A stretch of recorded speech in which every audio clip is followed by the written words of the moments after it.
You're listening to Miss Opinionated. Real life, real perspective, and unapologetic truth. I'm your host, Divine Priestess.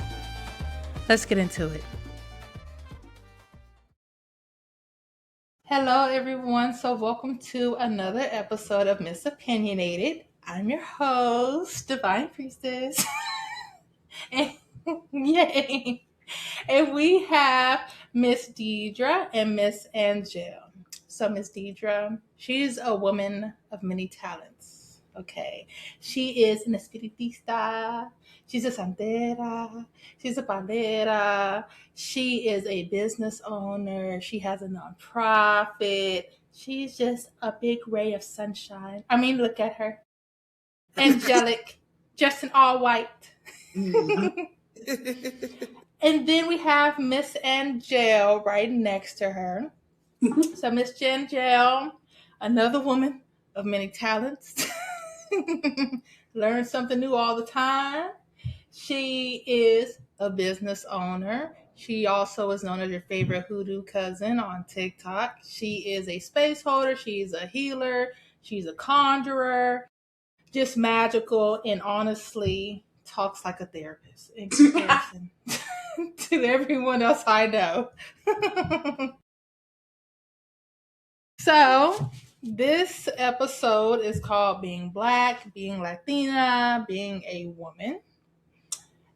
And this podcast came about because when people talk about Black women and Latina women, it's always something that is negative while also being fetishized. And our talents and our contributions to society is always ignored or undermined in comparison to our white peers here on this world. So this is a celebration and essentially what it all means to be a woman and being a woman of color. So does anyone have anything that they want to say to kind of start it off, or do you want me to just dive in? I'm gonna let you dive in. Yes, dive in. Okay. I'm gonna let you dive in. I want to see. Yes.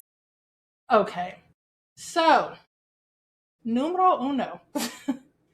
How no matter what we do, no matter how extraordinary we are always kind of pushed to the side and undermined, such as all of the inventions that we have had, all of the, again, contributions we made to society, about how, especially the biggest one that at least I always heard is how during slavery, the mothers were always forced to feed the, slave masters' kids while also being mistreated and being fed scraps.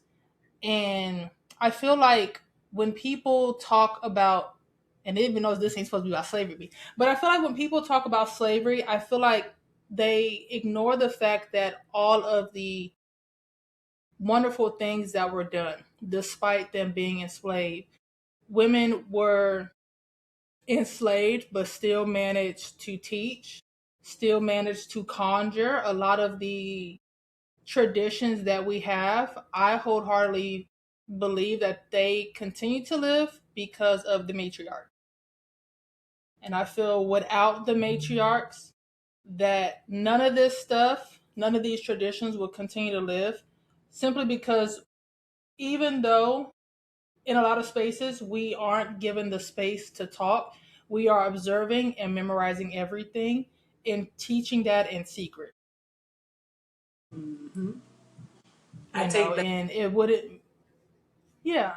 Hours confirmation, absolutely. Mm-hmm. Yeah, Yes. because the thing is, and I used to get irritated when it came to these spaces and men always saying, "Oh, women have a place. It's to kind of be quiet and not be seen or anything like that." And it's like, we may not be seen, but we are still doing something. And our work that we do may not be as loud or as forceful, but it definitely does move mountains and split seas. you know. Well, in the whole Santeria diaspora, if it wasn't because of women, because the first master of ceremonies in Cuba were women, Fermenita Gomez, I can't remember the name of the other one, but there was like three or four of them that were actually the pillars of the unification of the secrets of the tribes. Like, okay, in the African tradition, when you crown, you get your head and you get your feet. But when all the slaves ended up in the island of Cuba, there was these women, there were the pillars that decided, let's unify it. And after unifying it, there were the ones that got all the people together, and that's how come in Cuba you get more than just your head and your feet. And why did they do that? Number one, they didn't know where the slaves were going to end up. They didn't know if they were going to have their godparents to help them, and so they came out with this system that each priestess, the priestess of Oshun, will need X, Y, or Z orishas to be able to survive all the travesties or the situations that they were going to go through. So yes, you're absolutely correct. The divine feminine has always been there. The matriarch has always been there, molding and sculpting everything that has to do with magic, conjure, the whole nine. So yeah, you're absolutely true. Yeah. I think what a lot of people struggle with understanding is that you don't need to see a foundation to know it's there. And when it comes to women, when it comes to Black women, Latina women, Afro Latina women, when it comes to how we have had to blend in, even though we still stood out, no matter what we did, it always was, oh, well, you're just there. But again, you don't need to see that foundation to know it's holding up the house. But the Right. moment that foundation starts to crumble, the moment that it gets weakened, the moment that you separate the base from the foundation, you notice the whole house caving in. So you might Exactly. not want to give us our credit. You might not want to acknowledge the contributions of women when it comes to magic. But who did it come from? Y'all can't give birth, and this is just to anybody that doesn't have the ability to do so. You can't give birth. You don't have the ability to breathe life into things the way that we do.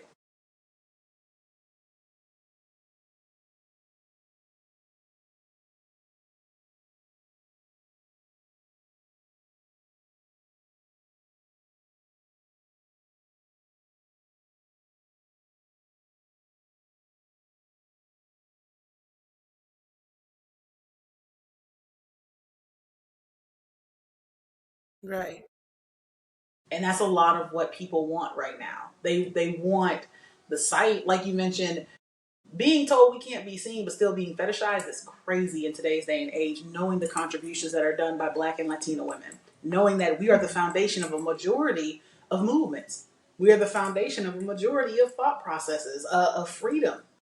But we don't get given the amount of respect, the amount of honor that we deserve because they were rather pointed at someone else that it took our assistance to even platform them where they are. It's disheartening, but mainly, if anything, it's more disappointing. Because imagine knowing your mom did all of this and you don't want to tell your mom thank you. That's what that feels like. Yeah. Yeah. Yeah, you're absolutely correct. And that's Yeah. what's going on in the whole Santeria diaspora today. The women were the ones that came up with the master of ceremonies, because in Africa the Babalaos did everything, but there were no Babalaos on the island. There were like maybe one or two, not enough to go around. So the Mm-hmm. women were the one that started it. And today you can't find a woman master of ceremony anymore. The men took over, and it just kind of stayed there. We're trying to revive that. We're trying to bring it back, get women to become masters of ceremonies again. We started it, and it's like they erased us. And today they don't even thank us. They tell us, "Oh, you can't do this or you can't do that," when we were the ones that actually put it together. Mm-hmm. And God forbid you ask for recognition. because No. then you're doing too much or you're asking for too much. Right. Oh, it's a terrible cycle. It really, Yeah, really cause is. yeah, cause we And see it oddly play enough, it's out. not just within the religion. It's like you said, it's on all Hmm. different Hmm. facets of life, of situations, of environment. Is the same thing over and over again.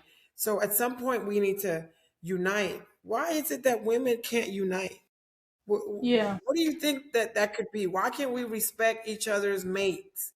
Why is it that women won't respect each other? No, seriously, why is it that yeah, that if Good you one, because if I you're think with a person, with a guy, and another woman sees you with that guy, why is it that she feels that she can disrespect you and yeah. flirt with what's sitting next to you? Why? I wonder why, you know? I we was feel like with that, it is always for the male gaze.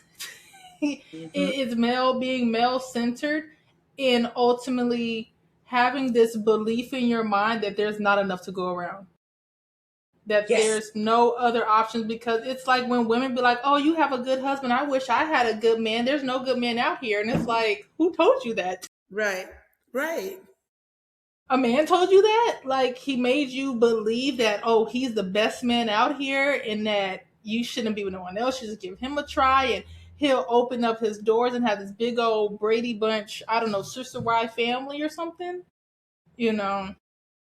And I feel that's like men pick so much competition with women, and women mm, who lack the thought process believe it, right.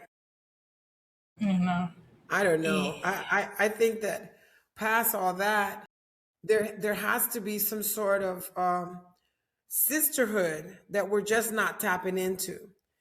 Hmm. I don't think that we will be able to get any position on any table. No serious position will be held at any table until when we can become true Yeah. sisters. It's not that men don't do it to other men. It's just that it's a 8 to 10, 8 to 2 Hmm. type thing.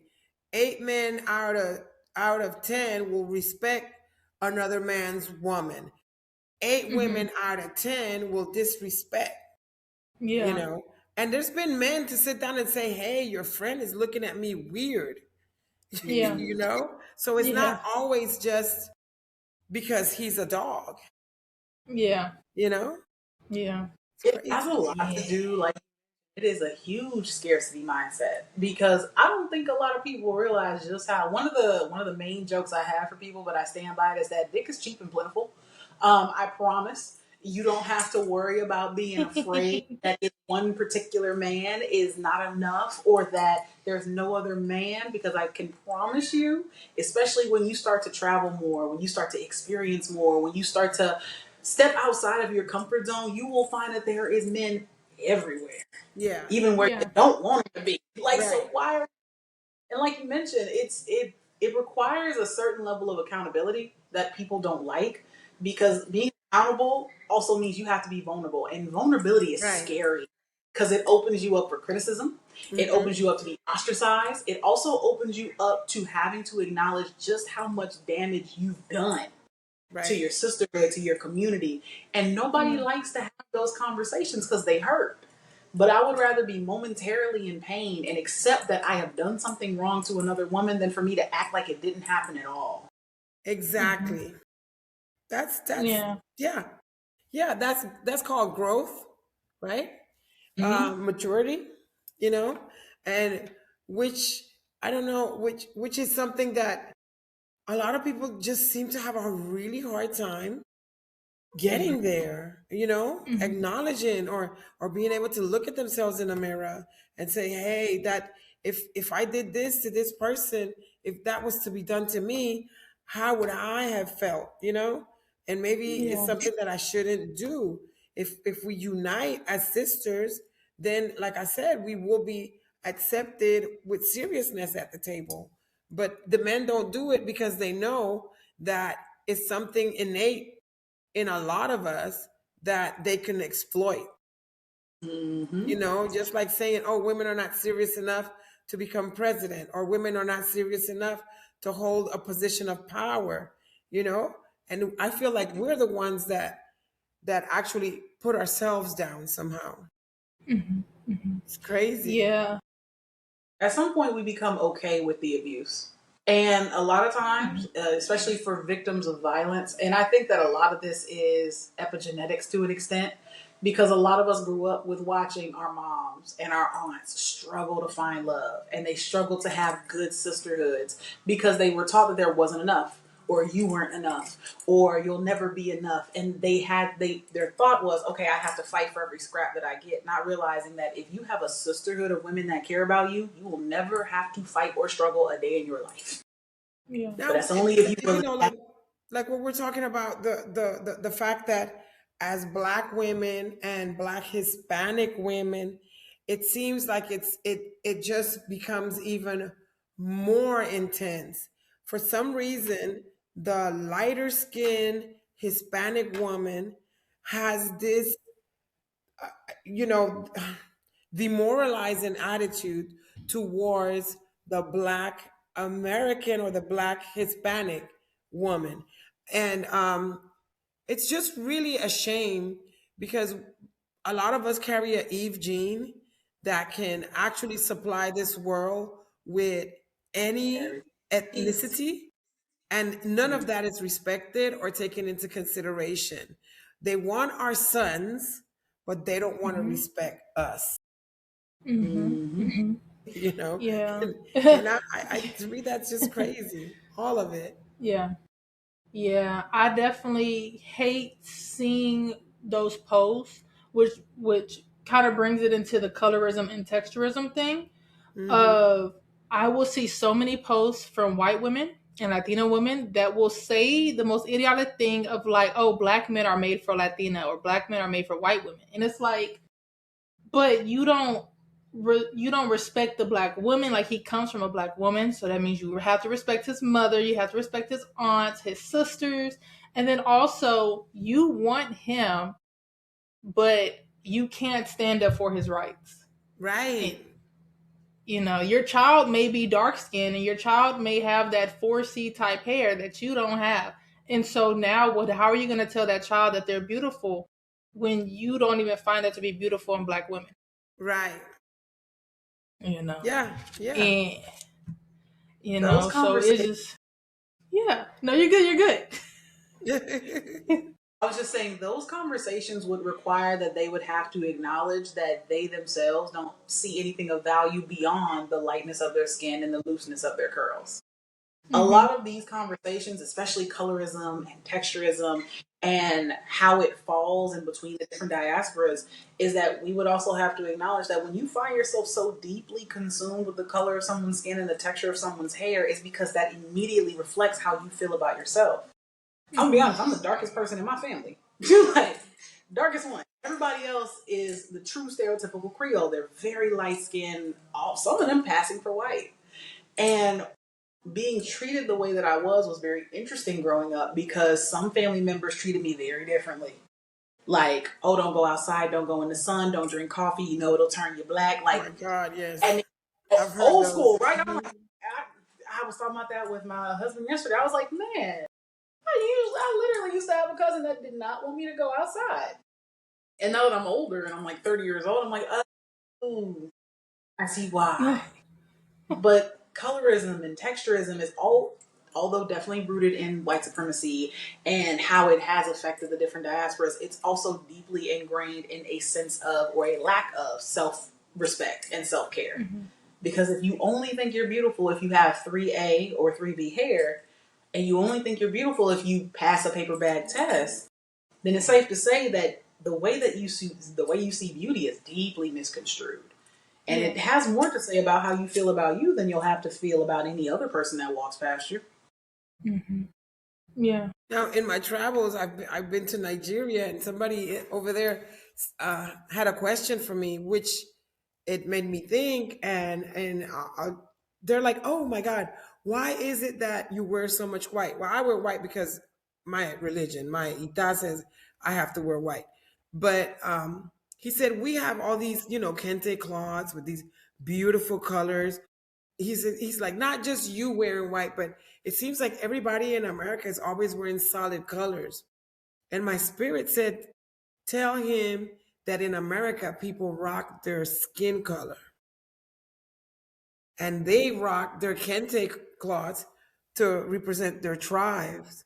But over Mhm. here, that you rock your skin color for the old adage of, if you're light, what is it? If you're black, get back. If you're brown, stick around. Mm, And if you like, you're all right. You see what I'm saying? mm, So Mhm. when I said that to him, like, it was hard for him to fathom because everybody over there is the same color. They don't have that situation.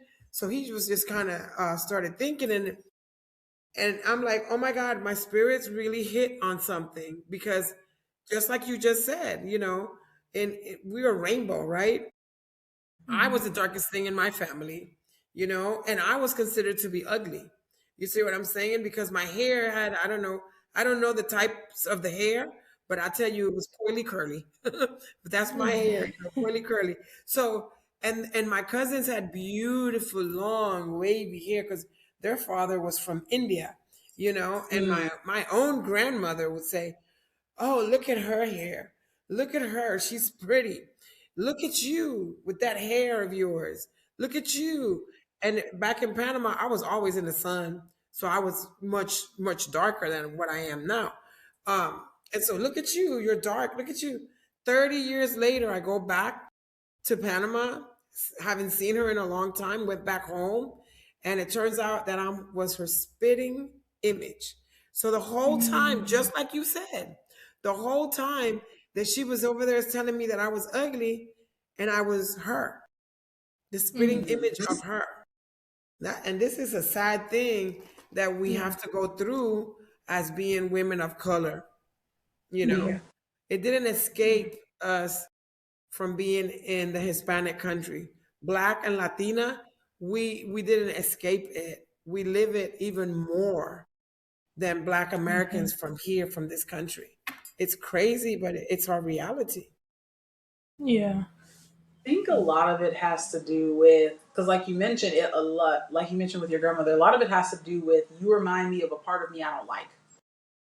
And when you start to look at that and kind of sit and really think about it, it's like, oh, you weren't saying those things to me. It was never me. It's how you felt about you. And Exactly. because I reminded you of all the things that hurt, you decided to use me as target practice for the same, probably the same pointed arrows that people before me said to you.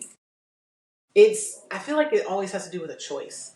You can Yeah. choose to continue the pain that you've experienced, or you can choose to alchemize it into something else. Mm-hmm. And a Mm-hmm. lot of people they'll continue with the pain because it's easy to plant pain. It's hard to take pain and turn it into something else. It takes a lot of, like you mentioned, it takes a lot of work. It takes a lot of Mhm. effort, and it requires a certain level of, again, vulnerability, because it also means you got to break down and actually say, hey, that hurt.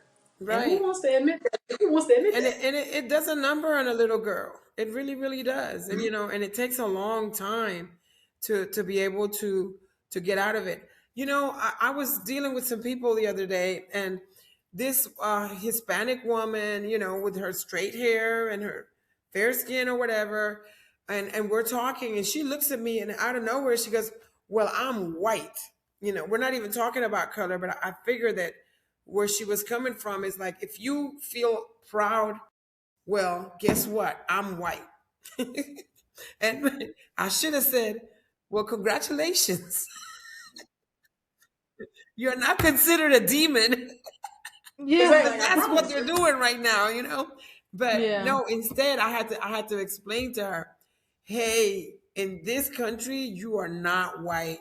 You could be blonde, blue-eyed, but if your grandmother or your great grandmother was black, guess what?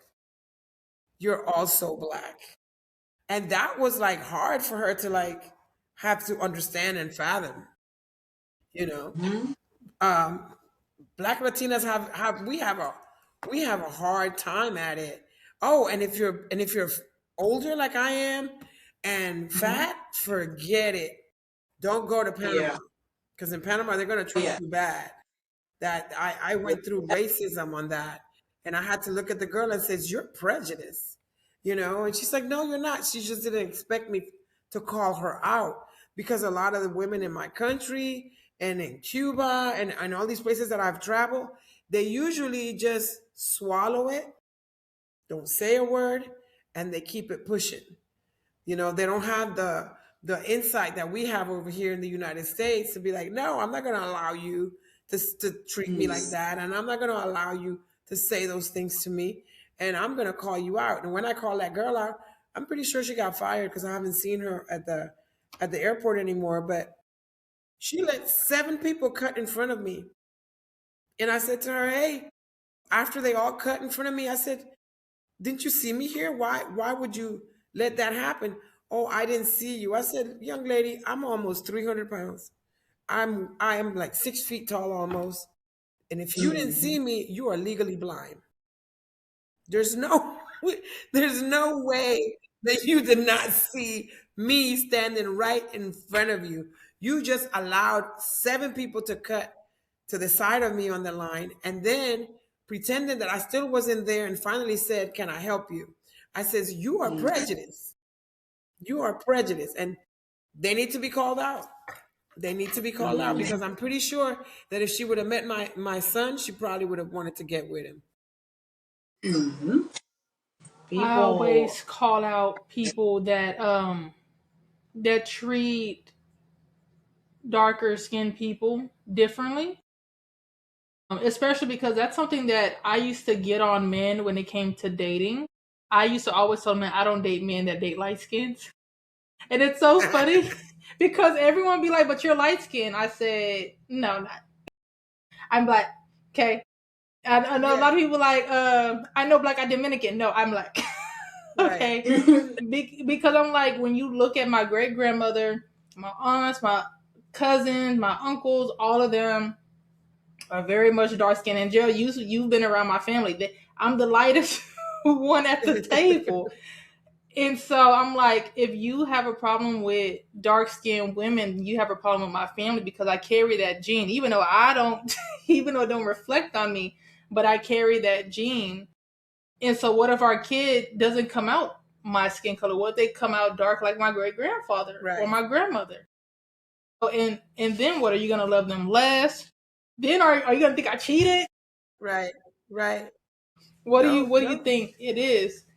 Um, I never took it as a compliment, and I actually always took it as an insult. And some of my male friends would think I was being extra because I would take it as an insult. When the first thing that would come out of a man's mouth is my skin tone, a light bright, hey light skin, I would get offended. Mm, Like, who are you talking to? And why do you think that I would be excited about you recognizing me because of it? I'm not one of these small-minded girls that's all they have to offer is their right. skin tone, you know? Because also, the truth of the matter is not every light skin is pretty. Even though That part. society made people believe that. I feel there are so many dark skinned women that are beautiful. I feel like all of them is goddamn beautiful. But I look at some light skin and I'm like, you can tell. The only thing you have is that skin of yours. You ain't got nothing else.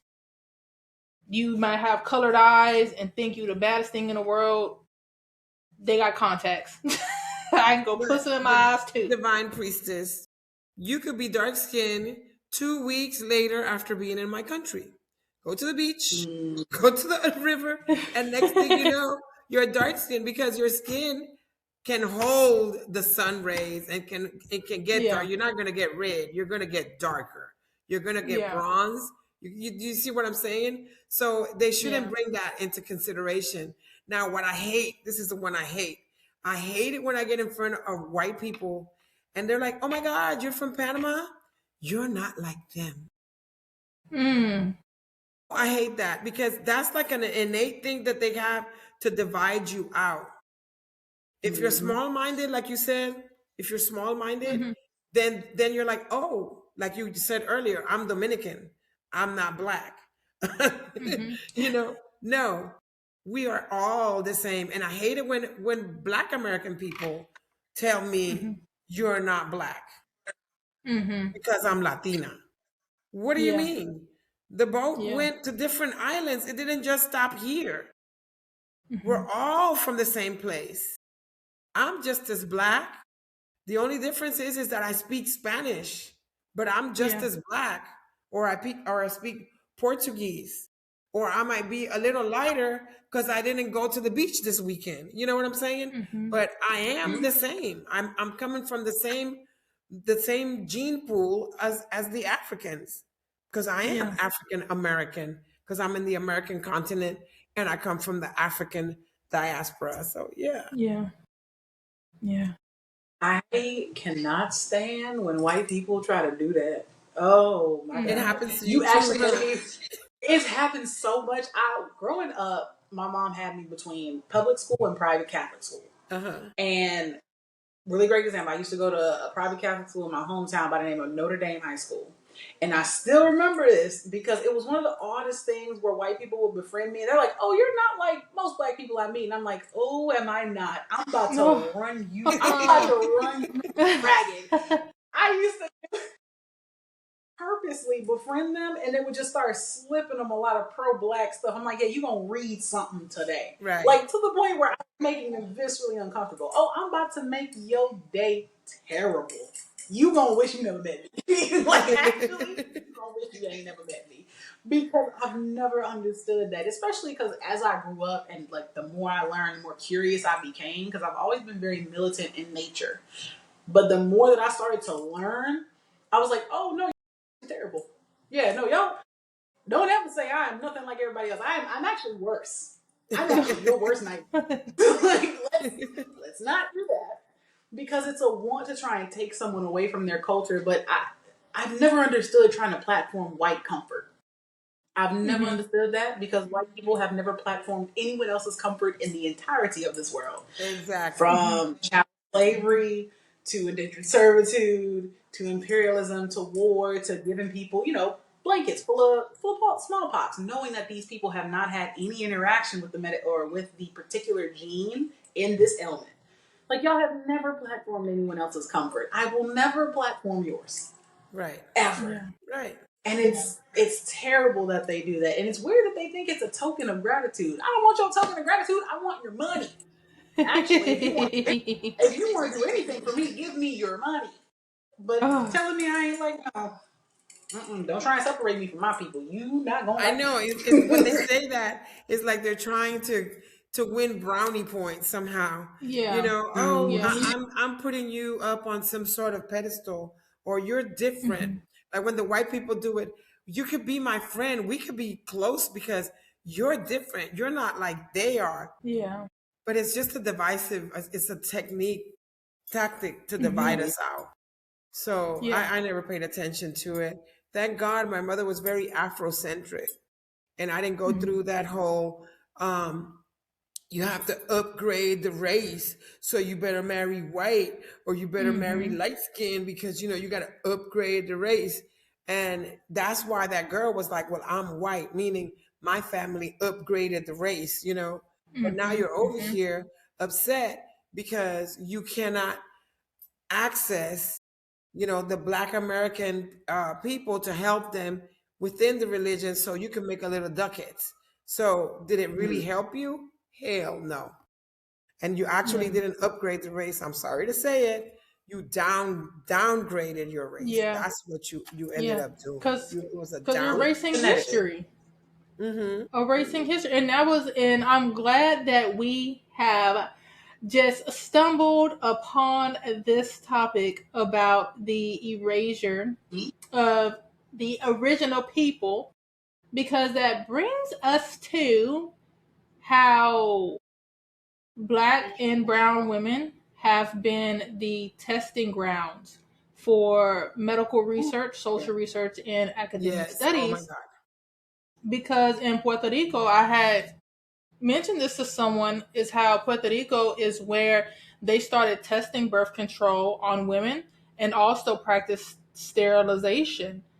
And one of the things, again, it was a white woman that was brought up about how she, let me go get this. Let me go see exactly what she said. Because Margaret Sanger, okay, and what she said about the Mm-hmm. epigenetics. She talked about how she believed that people, certain people, should be eliminated, and that is, she felt like a lot of people were inferior, more so Puerto Rican women and black women.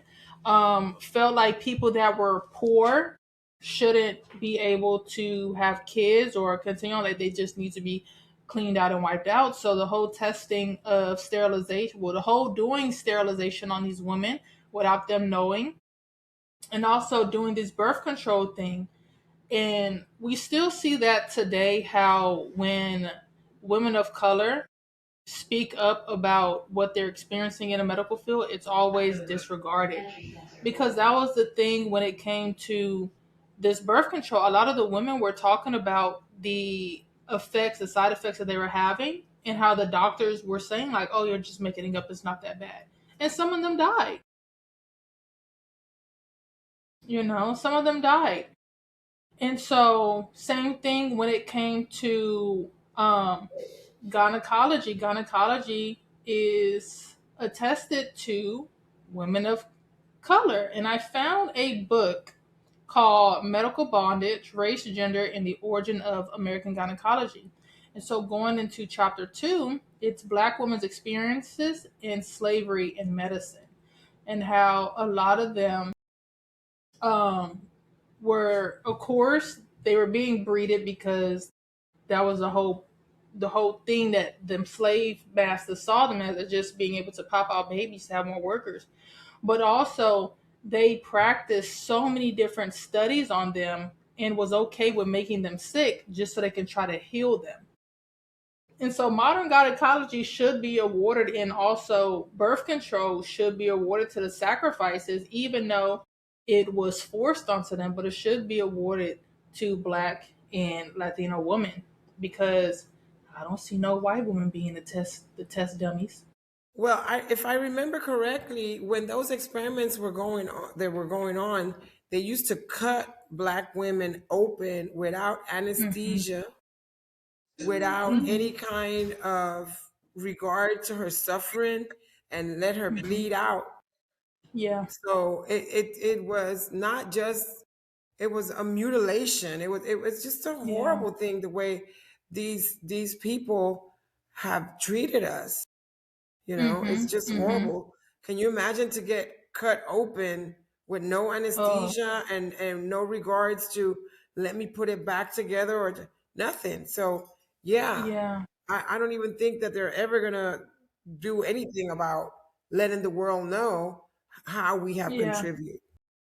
Yeah. It's all Cause just keeping, it's a secret. We don't want to, yeah. we don't, we're so embarrassed. Let's not talk about it. Yeah. And we I don't think can't let they're them embarrassed. forget. Hmm? I We don't can't. think they're embarrassed though. Yeah, I'm they gonna be just don't honest. care. You're right. Yeah, because the one thing I've noticed is that, especially, and I can speak on my own experience. I growing up, I had really bad PCOS, like to the point where I wasn't having cycles at all. And when I did have them, I was bleeding so heavily I needed to go to the hospital Wow. because I was physically color. Right. And I remember I was about 16 because I graduated high school early. I remember I was about 16 years old and I was in the hospital and I'm visibly pale. And I'm chocolate. So for me to be pale, I'm Right. losing blood rapidly. And I remember this doctor, this very much so disengaged white man, walks in. He looks at me. He goes, "Well, are you sure you're not pregnant?" Now at the time, I was still like Jesus heavier than what Christ, I am now. really? And I remember just going, "I'm 16. I'm bleeding to the point where I'm slightly delirious because my brother was the one that took me to the hospital." And he's sitting there, and I can like see him. My brother's a very quiet man. I can see him like looking, and he's like, first time I've ever seen him get mad. Never seen him get mad ever again after that. Very concerning for me. And I'm sitting there, I'm like, trust me, it's not possible. He goes, well, are you sure? You're 16. I'm like, then finally, I'm like, sir, What? I'm gay. I'm gay.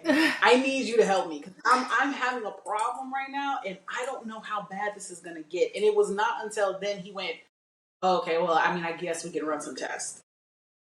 And I know for a fact, had I not said anything, like most women, had I just swallowed and said, "Okay, well, maybe I am being over dramatic. Maybe this isn't what I think it is. Maybe there's no issue." Found out I had a cyst. Wow. Mm. Immediately, I needed antibiotics. Had I not advocated for myself, even by just saying like, "Hey, whatever you're thinking, whatever is very clearly a stereotype in your head that you have about young Black women is actually affecting me," and I can only imagine if I had not said anything. I wonder if I would have lost my life that day, or if I would have died later on, because you can't leave that kind of stuff in your body without antibiotics, and in some cases that are really bad, they need to go into emergency surgery. Mm-hmm. And I think about that so often, because when it comes to like you mentioned, not giving Black and brown women the credit for the amount of damage, because that's all we can call it, is damage that they gave us, is so unfair. And Yeah. it is disingenuous, because when you look at history, like you mentioned, there is not a single white woman that they've tested this on. Right. They Mm-hmm. always made sure that, oh, we're going to try it on the people that are least desirable but the most wanted, and we'll see how they handle it. Like you mentioned with the father of gynecology, who said, "Oh, well, Black women." I remember I ended up reading a couple of cases where people had written down their experience, where they could remember the Black women screaming and crying in agony, and him saying, "Oh, it's just a reflex. Yeah. They don't feel anything. Yeah. They're no better than animals." Because at one point we were considered 3/5 of a person. That's still a They situation had till today. Till today, they still doesn't. still a They situation won't give us today. any medicine, any painkillers. They Mm-hmm. give they. Oh Mhm. my God, we have a painkiller epidemic. It's all the white women because you've been giving them all the painkiller, but Black women, Yeah. we could die of pain. They won't pay any attention to us at all. Mm-hmm. It's crazy. Yeah. Or they'll prescribe you a Benadryl, like over the Right, counter Yeah. Benadryl. exactly. Go buy Tylenol over the counter, and the white girl comes in. Here's some Vicodin. Here's some, Mm-hmm. Tylenol 8. Here's Yeah. some. I don't even know the name of the Hydrocodone. medications because I don't even get them prescribed to me either. So, Yeah. Oh, you're not Yeah. well. You're not. Hey, here's this Percocet. Here's a 30 count of Percocet. What does she need a 30 count of Percocet right, for? right, Perk 30. right. But if we need it, oh, you're gonna have a problem with it. We can't give you that because you might become addicted. Yeah. But they give it to her. They give it to the white girls. Yeah.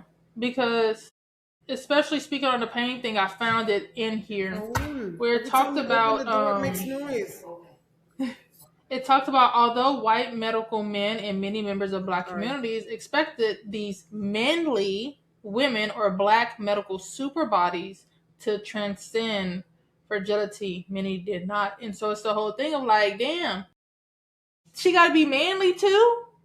Right. She Mm. not only is she a medical super body, but she also got to be manly. And I have a book um, when I was reading about midwifery and how midwives were, back then it was only Black women because Black women wasn't given they really weren't allowed to go to hospitals, or the doctors would only intervene when it was something that was out of pure necessity.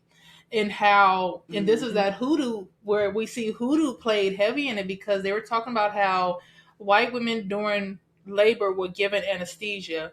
Black women were given something similar to Tylenol today. They were only given an aspirin. And it talked about how, okay, well, if you wanted to cut the labor pain, what you would do would take that axe and put it underneath the bed or the pillow to cut off that pain. And so we see how all these things continued on with birth because they weren't able to go to the hospital and the doctors really wasn't able to come in.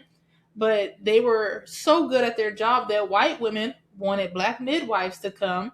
And so then now people, the white people in the medical field had a problem with midwives and wanted to get rid of it completely. And oh, now you have to have a certification. You need to come study in school. And of course, trying to get them able to get in school is a whole nother task itself. So it's that whole thing of like, y'all just ain't happy. Y'all just not happy. But I hate to I bet sound. you that the mortality rate of the Black women and in the labor Mm-hmm. was not as high as it is today. that we have white Yeah. doctors taking care of us.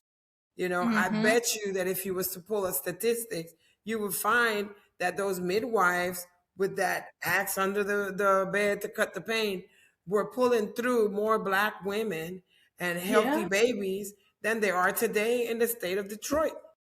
Yeah. You know, Yeah. I'm absolutely positively sure of that. And Yeah. maybe that's why, like you're Oh yeah. saying, that's why they wanted to eliminate it. Because Mm-hmm.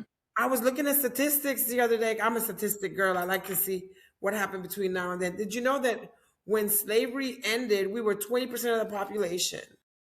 And today we're only 13% of the population, Mm-hmm. which should have been actually the opposite. You should have been looking at least we're 25% of the population. But they have done so much to try to annihilate the black woman, because the black woman is the one that can increase the population, right? Mm-hmm. So the annihilation of the black woman in order to lower the population of blacks. It's less of us Mm-hmm. now than there was back then when we had just become free from slavery. I mean, from the people that try to pass to the people that were killed, it just keeps diminishing. And Mm-hmm. that's really Mm-hmm. sad. Really I sad. don't think Yeah. people like to acknowledge the amount of cruelty that happened as soon as black people were given their freedom. A lot of people don't acknowledge things like the Devil's Punch Bowl, where when black people were freed, they were sent to, I want to say, modern day Georgia, like somewhere in like that area. And people didn't come back home. People went out and they were taken off the street. They were lynched. They were kidnapped. God knows what else happened to them in the midst before they passed away. But a lot of, when it comes to American history, there's no true conversation had about the amount of earth that is soaked with the blood of black American people. There are areas that you can't even go in because it's so heavy and it's so sad. And there's so much grief just energetically in the area because of the amount of vitriol, anger, and absolute terror that happened to black people in that area. And in order for us to acknowledge it, there also has to be a certain kind of reckoning when it comes to white Americans and white America, and they don't want to admit that. Right, They don't want to admit that they're killing black women in mass at the hospital, which is right. why I became a midwife and a doula, because I refuse to see another black woman die for something that's easily preventable. Exactly. A child, why are you, a baby is breached. Why are you trying to make her push? The Yeah. child has turned around. Why are you not intervening? Why are you comfortable with watching this woman suffer? She's losing oxygen. Jump in and do something. Right. Or, God forbid, your only intention is to save the child, so you don't even care that you cut this woman Mm-hmm. from heel to toe. You don't understand the amount of damage that you've done. You don't care to. The amount of black women who have had cesarean sections and their muscles were absolutely obliterated afterwards, and doctors never thought, oh, let's sew them up properly so that they don't have issues. I know so many black Right. women who have had Mm-hmm. cesarean sections and the scar never closed fully. It never healed. They have indentations on the mark because they just threw them together. Oh, wow. Yeah. And in order for I feel like in order for this world that we are in to actually move forward, there has to be an acknowledgement to the sheer amount of damage done and the disrespect given to black women, whether they're Afro Latina, whether they are black American women. There needs to be an acknowledgement. But that also would require that they would have to actually be humble enough to say, we were wrong. We treated you Mm-hmm. as less than human because it was the only way that we could find a reason to treat you that way. We had to say you were 3/5 of a person or take your body to be considered as manly, even though we were using you as breeding posts, even though we were. There was a moment in history where it was so dangerous to be a black woman in the South that it was not unusual for your family, the moment you hit puberty, to send you up north with other family members so that you Right. wouldn't get raped, abused, or come up missing. And Mm-hmm. it's so common that a lot of people in like Chicago, Detroit, Baltimore all have grandmothers from the South. And I kind of always want to ask, did you ask your granny how she ended up there? Was it Mm-hmm. because a white man just had at her? Was it because a white man kept riding by your great grandparents' house? Did you ever ask her how she ended up in that area and why she never went back? But they don't want to do that. Because then that's a real dark and sad conversation that really humanizes their grandmother to a level that I don't think a lot of people want to acknowledge. Because when you think about the matriarch, all you think about is strength. But no Yeah. one ever thinks about the amount of pain it took to get there. Well, Yeah. that pain is our foundation for our strength. Yeah. That That is true. pain is what forged us, and it's what's making Black American women to be the most educated person, a group of people in the United States. Is that pain that has forged us and made us stronger. And it's the same thing, not just with the Black American, but with the Black Hispanic woman, because our pain is twice as much because we are double minority. If we're Black minority, Latina minority, you know what I'm saying? So we're a double minority, and woman triple minority. And that Yeah. triple Three. minority has made us push, has made us uh, farm our children. The fact that the other women always want our men has made us be out there alone with a machete in a hand and the kids right behind us like little Hmm. ducklings. No, seriously, Yeah. that's just what we like. It's like there's no other choice, you know. Yeah. We had no, we can't get depressed. Hmm. We don't have the luxury of getting depressed. We don't have the luxury that any of these other group of people have. We just don't have Yeah. those luxuries. We get it from everybody. We get it from our own Black American sisters. Because you think you're different. You're not Black. You know, we get it from Yeah. the whites. You know, if you don't join us, then we're going to put you in the same pocket with them. So to be proudful is a problem, you know, and to Hmm. be um, just a full Latina woman, that's a problem Yeah. too. So there's no Yeah. other solution but to keep going. So in a way, I thank them for forging me and for making me who I am today. And I say it all the time: my enemies are the ones that forged me. If I throw cards today, it was because my enemies put me in a situation where I had no other choice but to throw them Yeah. cards and make that money. So the Yeah. more they keep throwing at us, keep on throwing because you're making me a stronger person. You're Hmm. making me a wiser person. You're making me a better person. And that's how I have been Yeah. able to keep it going. You know, yeah, I can be sad, but I better do that 15 minutes in my room. After that, Yeah. I got to come out, face the world, and keep it pushing, baby. Hmm. Mhm. Yeah. That. Yeah. Because that's one thing I sit here when I think about being extraordinary, especially how Black and Latina women are extraordinary.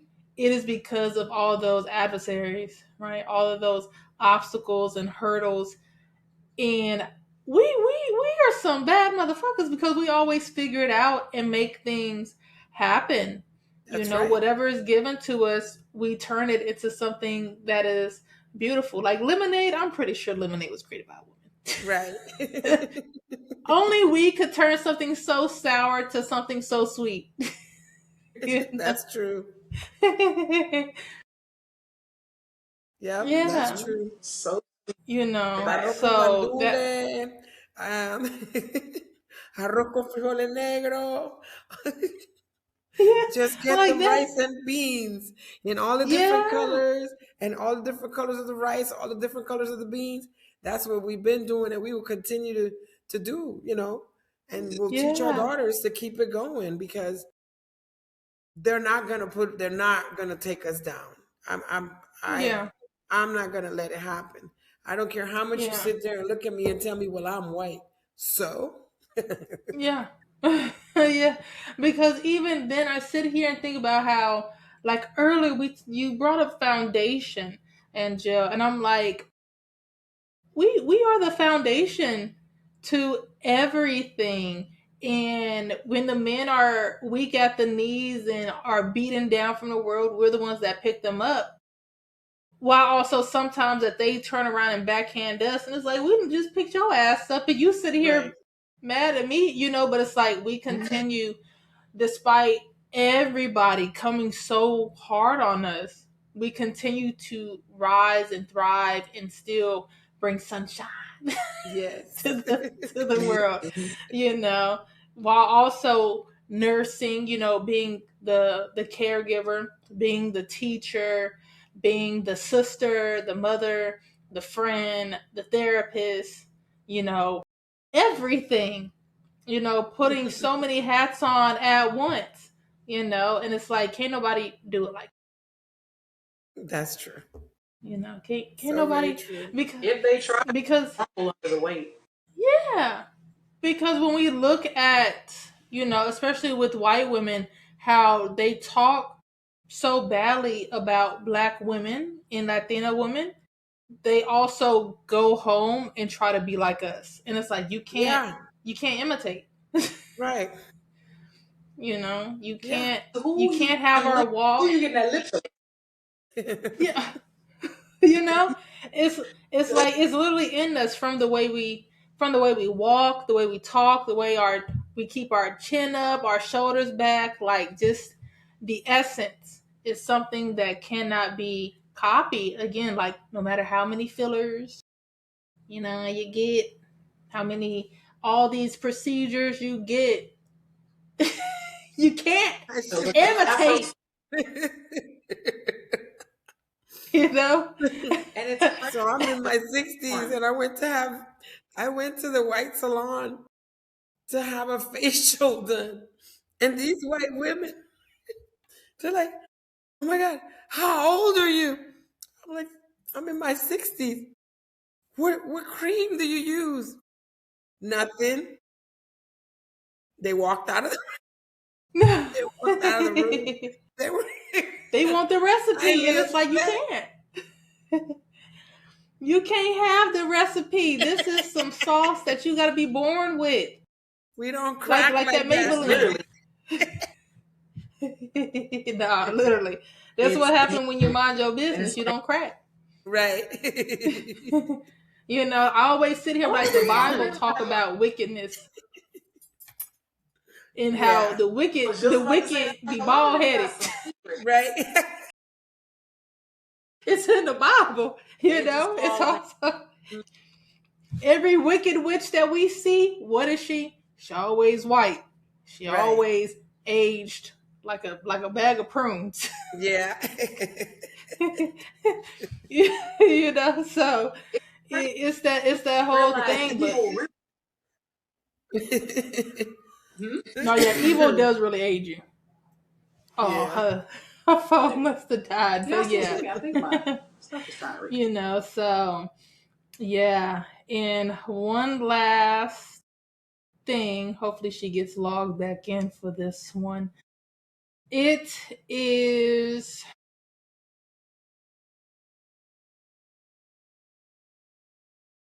what's the question I want to ask? Oh, there you There go. we go. There you go. There we go. Okay. Like, why did it so disconnect? so some things is going to be cultural pride versus cultural policing. Okay.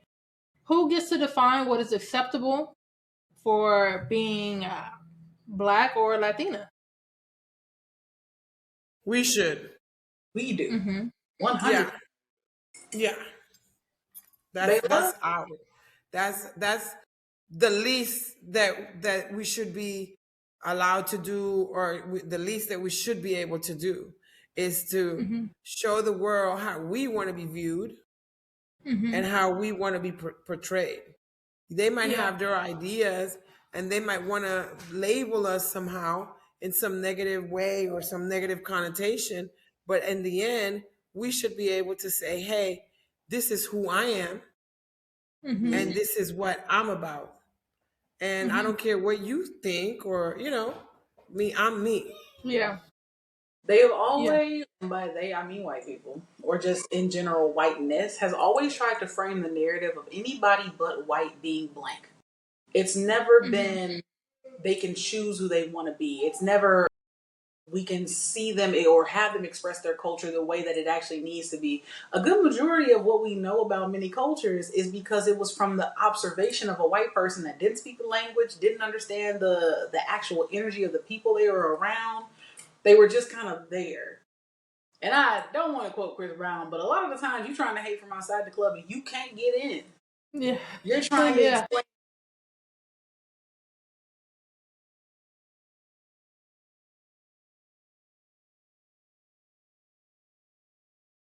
Mhm. Mhm. Yeah. Yeah, especially cuz yeah, cuz especially what I'm pretty sure what we all seen is that when non-black and non-Latino people try to define what is acceptable, it is all it is always very disrespectful because they stereotype us and it's but also the things that they kind of give us flack about they themselves try to imitate.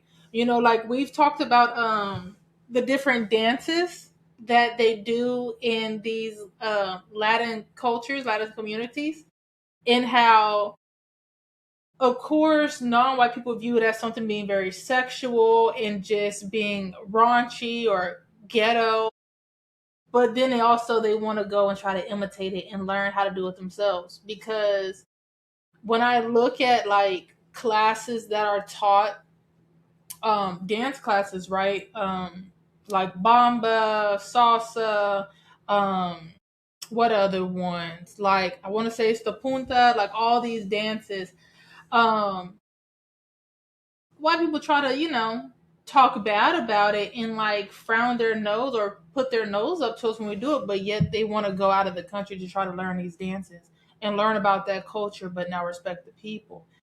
And how do you look at us and say that's poor taste and you could never, but when you go on vacation, it's something like, oh my gosh, I learned how to shake my butt like the island girls, and it's like,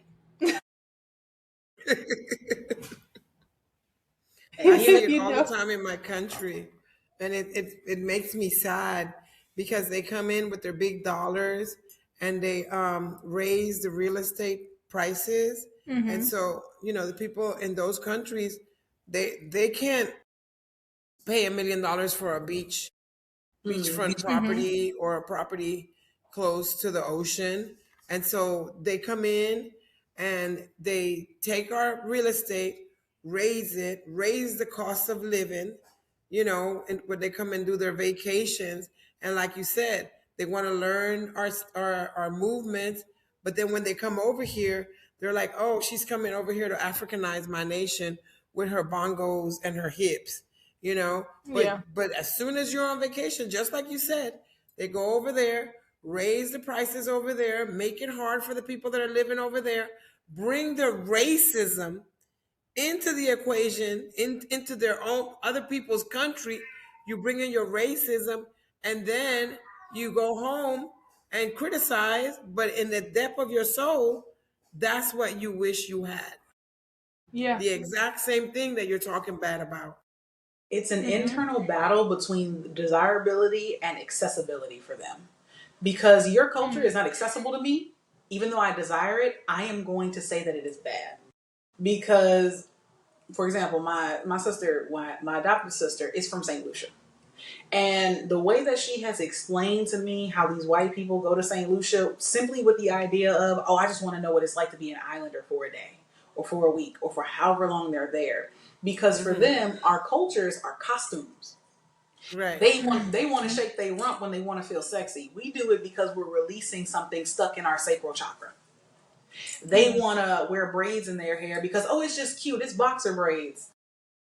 Those were maps. Those were road maps, at least for African American people.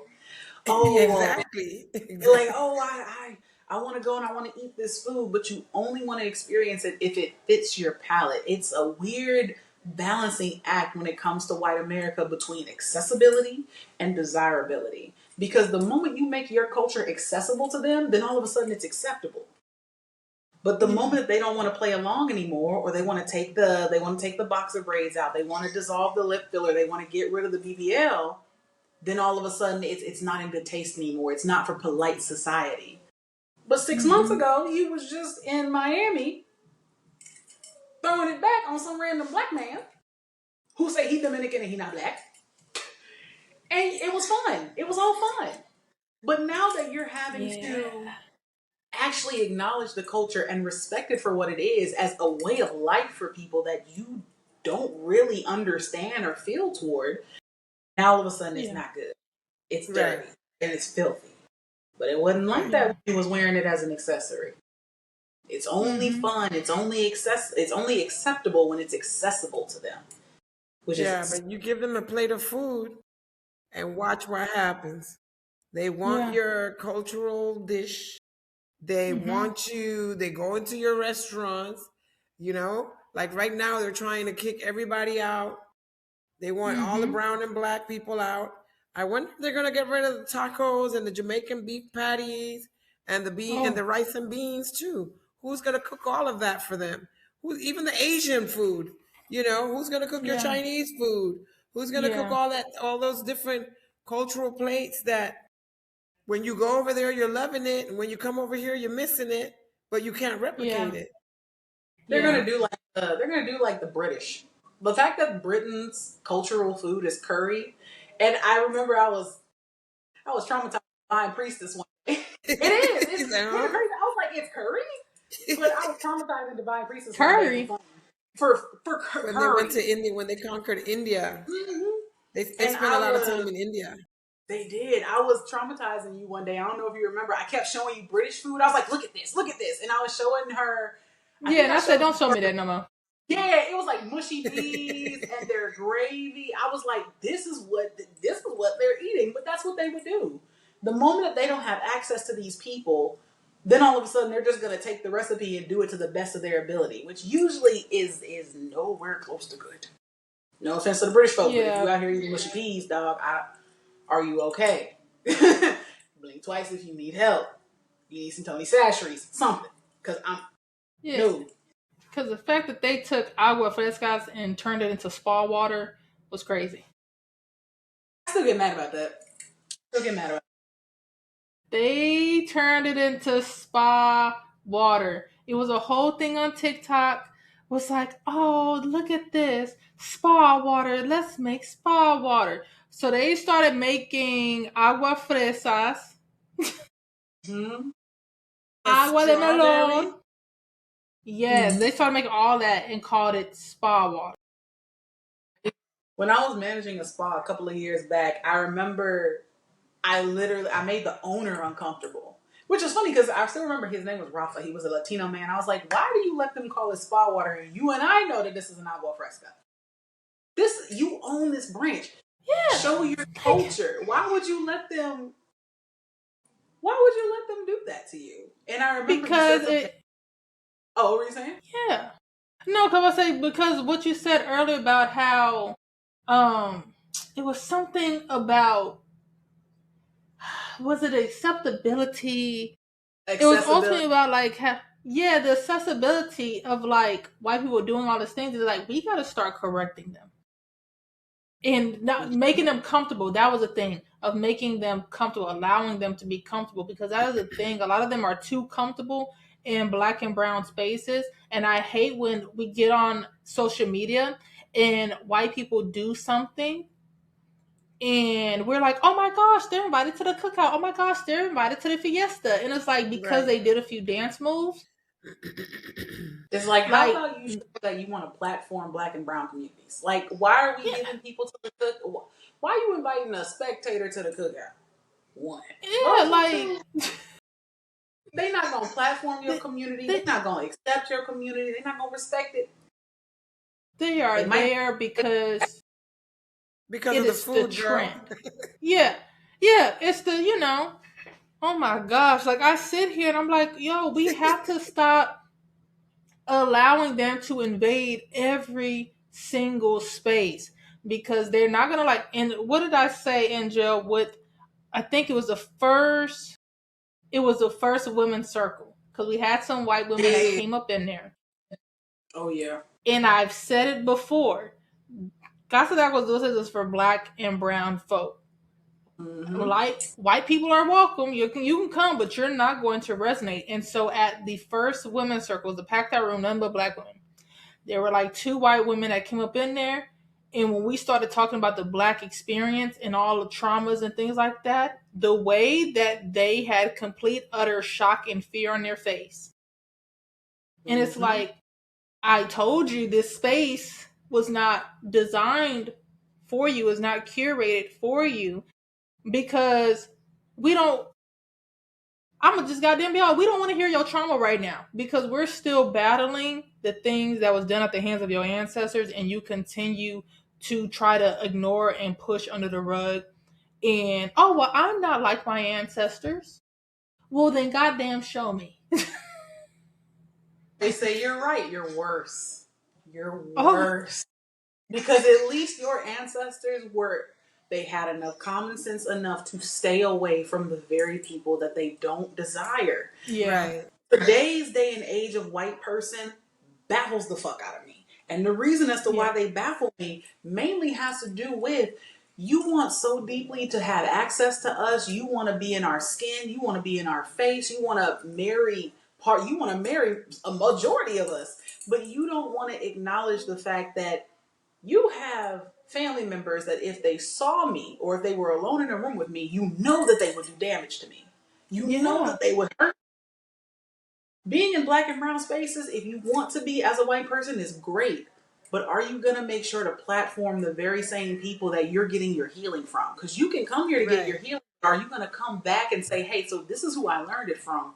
Or are you going to try and replicate it yourself? Because that's usually how that yeah. goes. You come That's to learn, exactly it. They try come to to see. replicate it and then own it and then erase you out of it. It's like, Mm-hmm. he said, yeah, Beethoven was black, but they owned him. Yeah, He's now white, and yeah, this is not. Or the Egyptians were black, but no, the Egyptians couldn't be yeah. black. They had to be white. So they've been a whole century still trying to prove that Egypt was all Mm-hmm. white. They're still on it. Still doing DNA on the mummies just to find out, just to say there was Yeah, white. This has to be white. It cannot be black. yeah, yeah. Oh yeah, yeah, yeah. Because that's that whole thing of I had said this to a friend of mine years ago. I was like, there's a outside of I won't date men that are infatuated with my skin color, but I was like, I also will not date a white man, and I will not date a colorist Latino. I was like, because one thing about it, I know when I leave that room, they're gonna talk about how I'm black because of my hair. And they're gonna call Right. me nappy headed. And Right. They if they do come that. around yeah, when they come around my family, they're like, oh, her family's so black. They're black like midnight. And they're black like tired, like tar. You're not about to talk about my family like that. it, you're not about to secretly hate me and hate my family. No, no, I cannot. But definitely, I can't date no white man. It just ancestrally, it would not be right. No, it's just I don't know what it is, but I definitely is. I think it's an ancestral thing because, yeah, it's hard to date Yeah. a white man, or even for me it's hard to date anybody that has straight hair because I'm like you. I don't Hmm. want nobody talking about my hair. I don't want Yeah. nobody saying, well, I'm not really black, I'm mulatto. I'm no, Yeah. you're black. The mulatto thing in this country, that's not gonna work, so don't even bring it up to Hmm. me. So I in order for me not to have to deal with any of it, I just stay away from it. It's the Yeah. easiest thing to do. I And it tried dating happens a with the people from Louisiana too. So it's Oh not yeah. just with Hmm. us Latinos. It's not just a Latina thing. I see it with the Louisiana and the what is it, the Spike Lee movie, the Jigaboos and the wannabes, you Hmm. know, Yes. and I'm a jigaboo and I don't care what. No, you're not. No, I consider myself a jigaboo. Mm-hmm. It's That's what I consider myself to be. So No, I don't like any of it. I don't stop the divisiveness. It's time to stop. Yeah. Yeah. Stop. Yeah. I completely understand as someone who has tried dating a white person, it literally it upset my spirit in the weirdest of ways. Because it will be things in our relationship that just didn't make any sense to me. And I remember I think we made it like a year or so. And I remember just going, yeah, you're and I remember saying this, and I now that I realized it, it was probably kind of harsh, but I was like, yeah, you're actually an enemy to me because nothing about Mm-hmm. you actually is here for me outside of the idea of having a beautiful black woman on your arm. You're not actually here for me. You're here for the amount of status that I give you as a wealthy white person. That's it. Yeah. That's Right. it. That's all you here for. So I'm gonna just excuse myself and I will find someone that actually matches me in drive and understanding. Cause ain't Yeah. no way that you dating me with the belief that I'm supposed to heal what years of trauma and anguish that your people have caused on mine. Is not. It's not. Me being here does nothing but upset me spiritually. So let me go ahead and leave. Let me get up out of here because this is Right. Yeah. not an environment. In. This ain't it. I was This kind of like, ain't it. oh no, I'm literally in bed with the enemy. Let me get up out of here. Let me leave. Yeah. Or let's see. We're gonna have one You last look thing like before we depart because it is getting close to our hour and 30-minute mark because this conversation could go on forever. Okay. listen. There are so But many points we can go, or we can take this. yes. But what parts of your identity have you been asked to shrink or ultimately explain? Ooh. I feel like parts of my identity that I've always been asked to shrink is me being vocal and being opinionated and being bossy.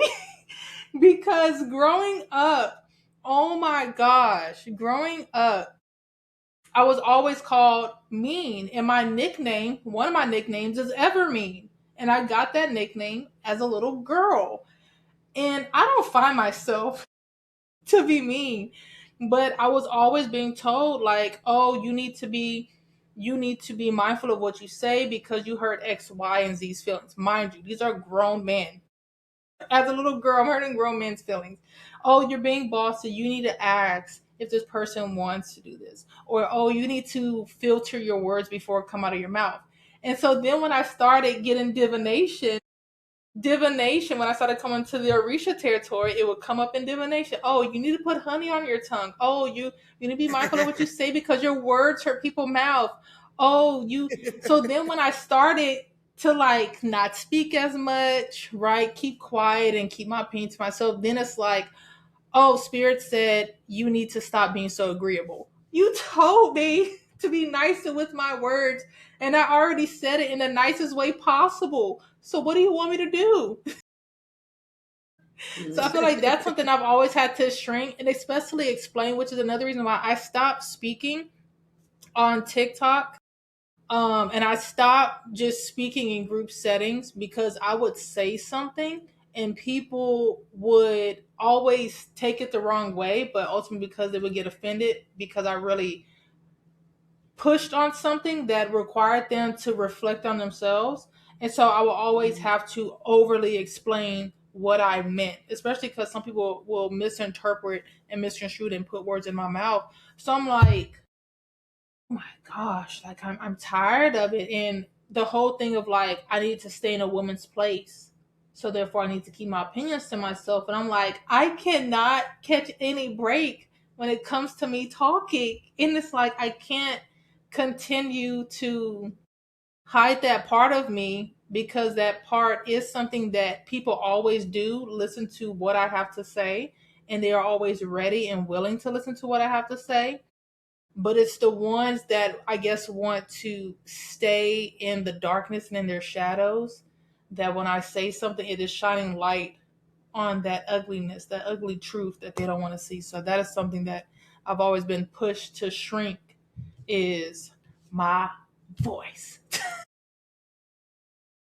I've always been pushed to shrink my personality.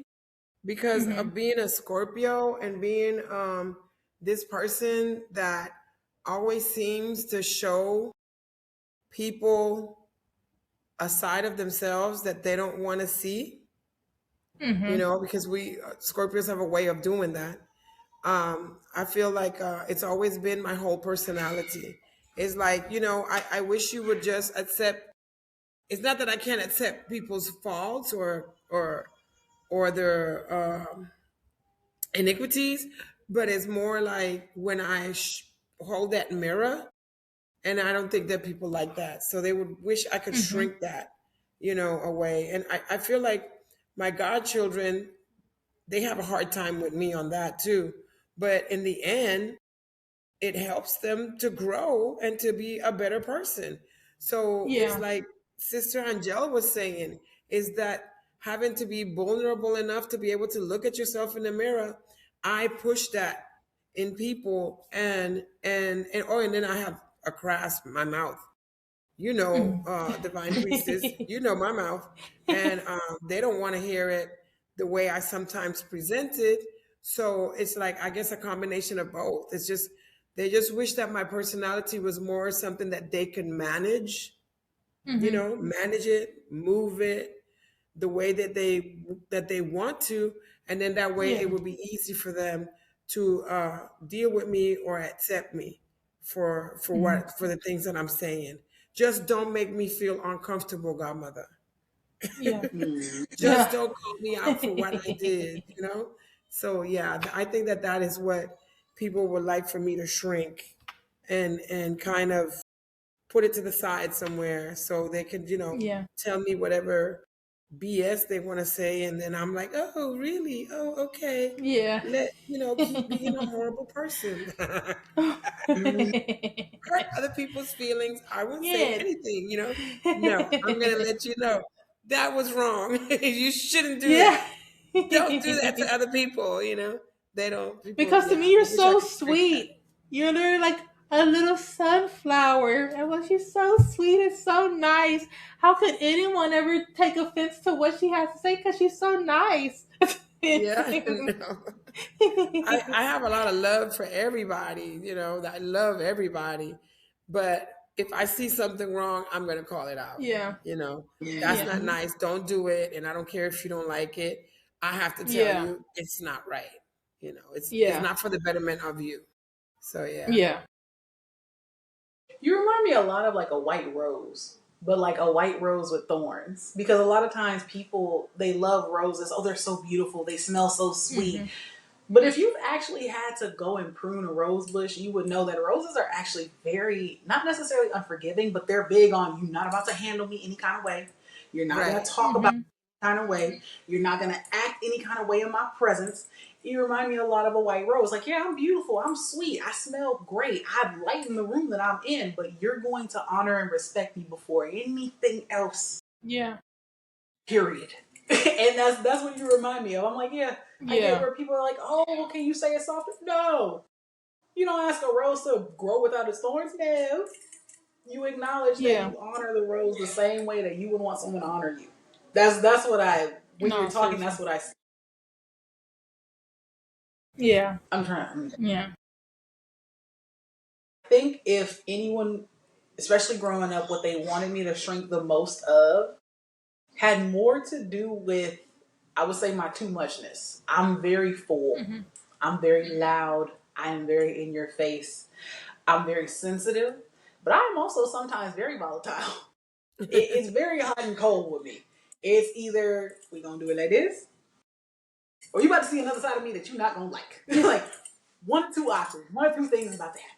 And growing up, I spent a lot of, especially even my mom, it was like, hey, you're very unforgiving. You're very like one time, that's it. Be more forgiving, give people more chances. And I remember just growing up thinking, why would I give someone more? I'm not gonna wait for a snake to prove to me that it ain't poison. That's a snake. I'm gonna treat That that part. snake like a snake. I Yep. don't care if it's poison or not. You know what I'm gonna do? Yeah. Remove the snake. And growing up, it was a lot of, oh, kind of like with you both. It's like, well, you said that it hurt their feelings, or you said that it made them feel embarrassed, and I would just sit there like, I don't care. Yeah. Why would I? My intention isn't to make you comfortable. It's not to make you happy. It's to literally show you the way to wholeness. And if the way to Yeah. wholeness requires that you have to be uncomfortable just a little bit, then you're just gonna have to Hmm. be uncomfortable with me.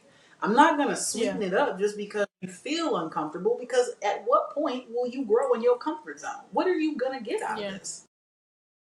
I'm not here to Yeah. rub your back and pat your head. That's your mom's job. I'm not your mom. I'm No, here to guide facts. you. Facts. So I definitely feel like a lot of us have dealt with many people shrinking us. I'm working on not being shrinked to wearing super covering clothes, showing a little shoulder, a little something. I'm gonna get there. Baby steps. Floss on. Put the floss on. First You off, ain't gotta wear ma'am, that floss so on. she went with me to an event. It was a musical event, and I had this cute dress on, right? It was a halter. No, was it a halter? It was a halter. Deep V. Mm-hmm. It was a crochet dress. Went all the way. The back was exposed. All that. And Nice. I, it was until I got pulled, which itch every way but loose. Every time she turned around, somebody else was in my face. And then another one will wait behind that one and come talk to me. And then there'll be another one like, I gotta go over here. This one's trying to talk to me. This one's trying to buy me drinks. This one's trying to do this. And I'm like, oh my gosh. And I was like, and And this is why. I'm kind of terrible. I'm in the back. I'm like, tell him to get And you she something. egging me on. And I'm like, see, this is why Tell him you need I'm a some money. single girl, because other men would be very insecure and very, just doing the absolute most. And it would have been a fight up in that space. If I had a man, it would have been a fight up in that space. So I'm working on too of not shrinking myself to not wearing clothes that accentuates my gifts. Because that is a thing of, you There's can't. nothing wrong with showing off because our body's gonna get older and we won't be able to do it. So Mm-hmm. when you have it, flaunt it and Oh, be okay. happy and proud, girl. All right. I Well, it's learned 30 that some no. odd degrees outside, so I'm gonna flaunt my tatas.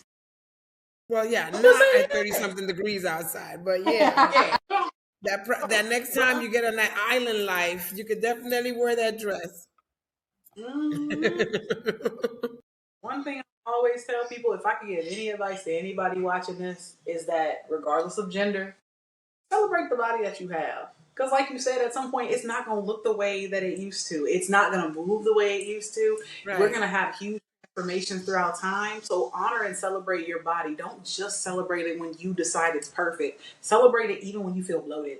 Celebrate it Exactly. even when you feel like you're having acne outbreak. Celebrate the Yeah, skin you're in. Because somewhere out there is another person that wishes they could put your skin on just to be you for a day. just to be you. Exactly. You're White people, absolutely show correct. do. Listen, I said it without being said, I was like, let me not be too obvious with that. So you mean to tell me when I'm 100 years old, I won't look like this? No, you won't. You'll be just like me. If it wasn't for the panza, I would have a chanza.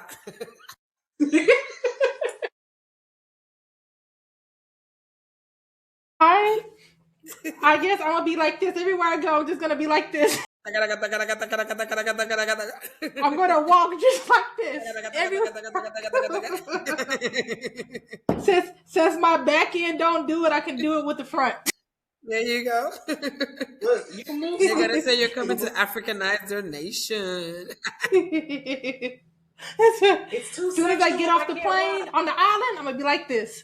And meanwhile, They're you're gonna gonna sit be there and be like, around "Why does she some shake person like that?" because I'm having a good time. I There feel you at People are go. like, "Is something wrong with her? Why does she always shake? Like that's all she does is shake." It's my peacock dance. Yeah. Well, this is the time now where you ladies plug in all your ventures, all the things that you just want people to know about you. If you want people to be able to connect with you, how can they find you? So on and so forth. Okay, well, I'll I'm go gonna let you go first. first. Yeah. I do tarot readings. You can find me on divinewaterstarots.com. And I'm also a santera, like she said in the beginning. So I can definitely help you with spirituality. Um, Specifying more on Orisha work. I also move energy or conjure, but I mainly work with the Orishas. And I do tarot readings. Oh, tarot readings with a solution. My tarot readings are not like, oh, you're gonna die and good luck on that. No, it's like this is Yeah. happening, and if we do this, I can help you change that energy, which is something that we all need nowadays, especially being a Black Latina and being a triple Hmm. minority. We have it Yeah. hard. Yeah. Mm-hmm. Oh, yes. I'm not gonna say not a lot, but there definitely needs to be more out there because there's so many. No offense to white practitioners, but there's so many of them, and there's not a lot of us, and we don't always get the shine that we deserve, or we don't get the recognition we deserve for the amount of work that we do. Like earlier, where we mentioned the actual amount of change that we have created in the magical world, let alone the physical one. Yes. Mhm. Also, seeing me for a tarot reading. I need to be ready for Phil again. Uh, As far listen, one thing that Divine Priest is gonna do, she gonna before I even say, she's like, yeah, so you hard headed, Yeah. you not listening, and they telling me to tell you that you're not listening. yeah. But also, in order, not you talking about, yeah, actually. But in order to find me, you can find me on the cornucopiacompany.com. I do tarot readings. I am also a minister, so I can help for those who are in Texas who would like to get married. I am a midwife and a doula. You can also find me on there. You can find me on TikTok or YouTube. You can even send me emails at the cornucopia company at gmail.com. So there are multiple ways that you can get to me if you so choose to come this way. So that way, if you need assistance, if you need a spiritual prescription, if you just need someone to listen while you try and get it figured out, that's what we're here to do. And that's definitely what I'm here to do.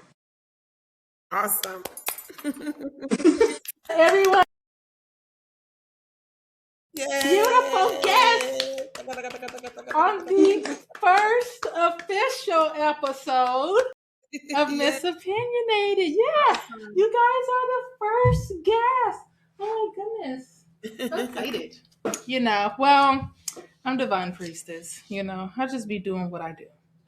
There you go. I do so many things that I forget what I do until it's time for the thing to get done. So, Right. Mhm. but I need y'all to go subscribe to the YouTube channel. Okay, it's gonna be under at Divine Priestess. And then also the official Instagram page is Miss Opinionated Podcast. There is no TikTok page. So if you see a TikTok page titled Miss Opinionated, you getting duped. You're getting scammed. That is not me. So I don't know what all to tell y'all else about that. But those are the two spaces to follow the podcast and updates and things like that. So while you're at it, you can also check out Casa de Aguas Dulces, which is the nonprofit mentioned in the introduction to the podcast about Casa de Aguas Dulces being a space fostering growth and development mentally, spiritually, and emotionally within the Black and Brown community. There are quite a bit of events that go on there. Now, if you are looking for a spiritual space that is very theatrical and dramatized, Casa de Aguas Dulces is not that space. Salute, you know. Thank you. But I thank you all for Bless your mom. listening and joining in with us. Please check out our lovely guest and visit their stuff, book some readings. I done had readings with both of them. I done went to both of them for spiritual work. I'm not gonna tell you to go somewhere that I ain't been and ain't vetted myself. So, with that being said, y'all enjoy the rest of your day and thank you for listening.